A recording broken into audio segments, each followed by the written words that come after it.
साथ वहाँ क्या स्थिति है, लोग फुटपाथ पर सोए रहते हैं, नंबर नहीं मिल पा रहा है।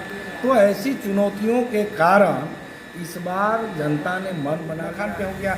मोदी जी को कहिए कि बार पानी में घुसकर उस किसान की वेदना को समझेंगे जो मखान के कांटा में घुस के और मखान का लावा गुरी शाम तक में कम से कम 25 फ़ोन आते हैं कि भैया मेरा ज़मीन का एगो जो है रसीद नहीं कट रहा है, जो कि मान के चलिए वहाँ 2000 का ज़रूरत है, बेचारा 400 रुपया कमाई में भाई लड़ करके अभी मर रहे हैं। इस चीज़ को जो है पूर्व सरकार को अभी जो सम्मति सरकार है उसको देखना चाहिए ना कि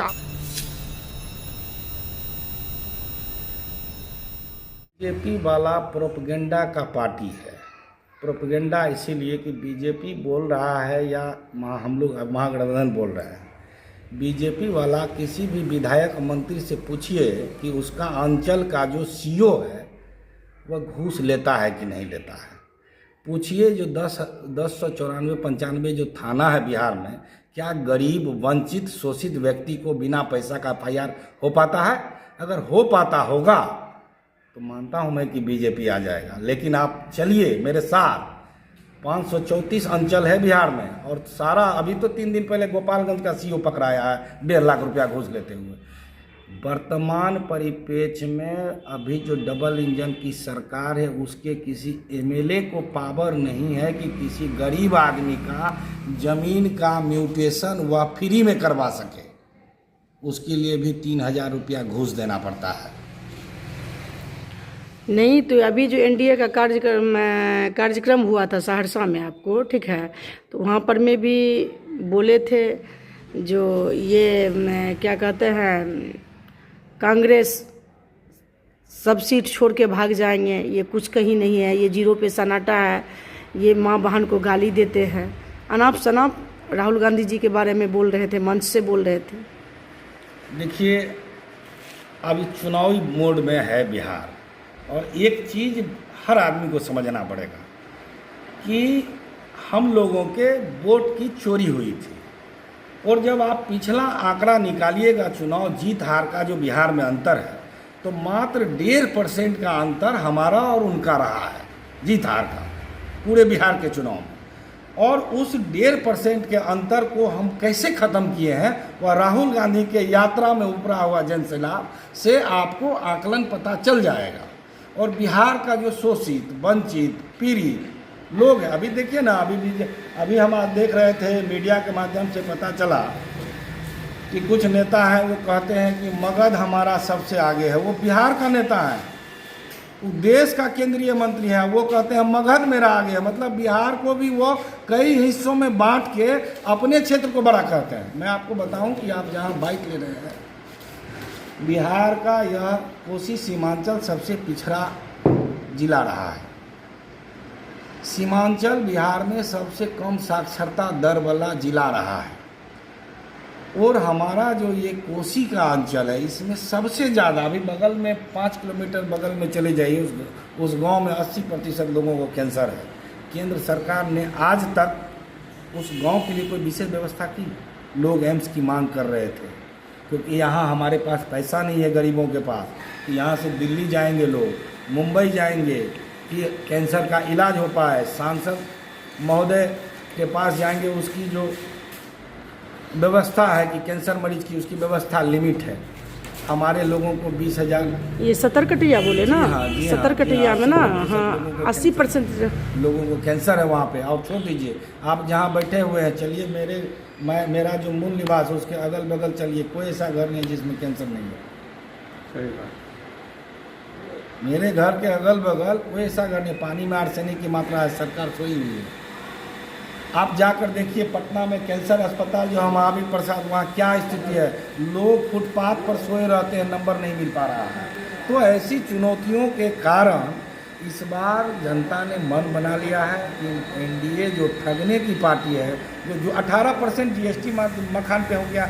मोदी जी को कहिए कि बार पानी में घुसकर उस किसान की वेदना को समझेंगे जो मखान के कांटा में घुस के और मखान का लावा गुरी निकालता है, उसको व्यवसायी लेता है, फोड़ के उसका मखान बनाता है, उस पर 18% GST है। कहाँ जाएगा किसान?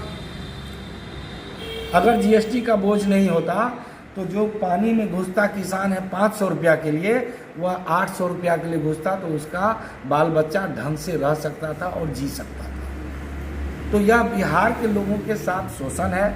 यह टेक्निकल पार्टी है, मोबाइल, फेसबुक, यूट्यूब की पार्टी है। इसका आप बैठे रहिएगा, हम हैं कांग्रेस में, हमको फ़ोन आएगा कि मैं मोदी बोल रहा हूँ, देश आगे बढ़ रहा है। कहाँ देश आगे बढ़ रहा है? नेपाल आपको बंद कर दिया था जाने के लिए। आप कह रहे हैं देश आगे बढ़ रहा है। किस विषय में देश बढ़ रहा है? छोड़िए देश की बात, बिहार की बात करिए। बिहार में कौन सा ऐसा प्लांट लगाए जिसमें 10,000 लोगों को रोजगार मिल जाए और उसको बाहर कमाने नहीं जाना पड़े?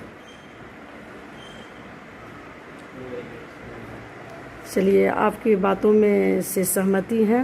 और पूर्व मेयर प्रत्याशी नजीर खान जी से मैं पूछती हूँ, जो इस बार आपका क्या है? नहीं, इस बार तो सबसे पहली बात है कि आप आए मेरे दरवाजे पे, हम आपको प्रणाम करते हैं। और आपके चैनल से जितने हमारे शहर के जनता हैं सभी को हम प्रणाम करते हैं और सलाम करते हैं कि हमारे तरफ से सब खुश रहे और आबाद रहे।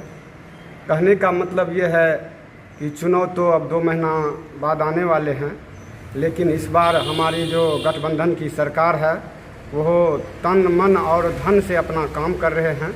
हम अपना राहुल जी से और तेजस्वी जी से कहना चाहते हैं कि आप भी थोड़ा सचेत होकर के क्षेत्र में जो टिकट देने का काम करें तो उस पर थोड़ा ध्यान रखते हुए काम करें कि ऐसा व्यक्ति को हम दे कि जो हमारा जीत करके आए और हम बुरी तरीक़ा से बीजेपी को हरा पाए। और इसी पे हम लोग अभी जो है गठबंधन मिल करके सारी जगह काम कर रहे हैं। समस्या अभी बहुत बुरी है बीजेपी में। भर दिन में सुबह से शाम तक में कम से कम 25 फ़ोन आते हैं कि भैया मेरा ज़मीन का वो जो है रसीद नहीं कट रहा है, जो कि मान के चलिए वहाँ 2,000 का ज़रूरत है, बेचारा 400 रुपया कमाने वाले हैं, तो उसका रसीद कहाँ से कटेगा? ये हल्ला जो उठा दिया है और कि मान लीजिए इसका ज़मीन यहाँ, उसका वहाँ, उसका वहाँ, उसका वहाँ, आपस भाई में भाई लड़ करके अभी मर रहे हैं। इस चीज़ को जो है पूर्व सरकार को, अभी जो सम्मति सरकार है उसको देखना चाहिए ना कि आपस भाई में भाई जो है मर्डर हो रहा है। आप देखे होंगे कि कल परसों एक छोटा भाई बड़े भाई को मुंह में राइफल दे करके जो उसको गोली से मार दिया। तो ये सब चीज़ जो है सोचने वाली है, समझने वाली है।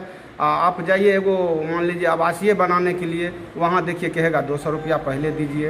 ये सब चीज़ पैसा लेने का चीज़ है। अगर थाना अभी जाते हैं, कल परसों की बात हम एक बता रहे हैं, नाम नहीं बताना चाहते हैं, कि अभी जो गरीब आदमी है उसको क्या क्या हाथ पैर सब तोड़ ताड़ करके जगह पे रख दिया गया है। और उसके बाद वो जब FIR लेकर के थाना गया है तो दूसरा व्यक्ति ने उसको मान लीजिए 5 का बदला 25 कर दिया। उसका जो है कोई जो है सुनवाई नहीं होता है। वो बेचारा दर दर की ठोकर खाते हैं। उसके प्रति जो है कोई ऐसा लीडरशिप नहीं है कि उसका कोई बात सुन सके।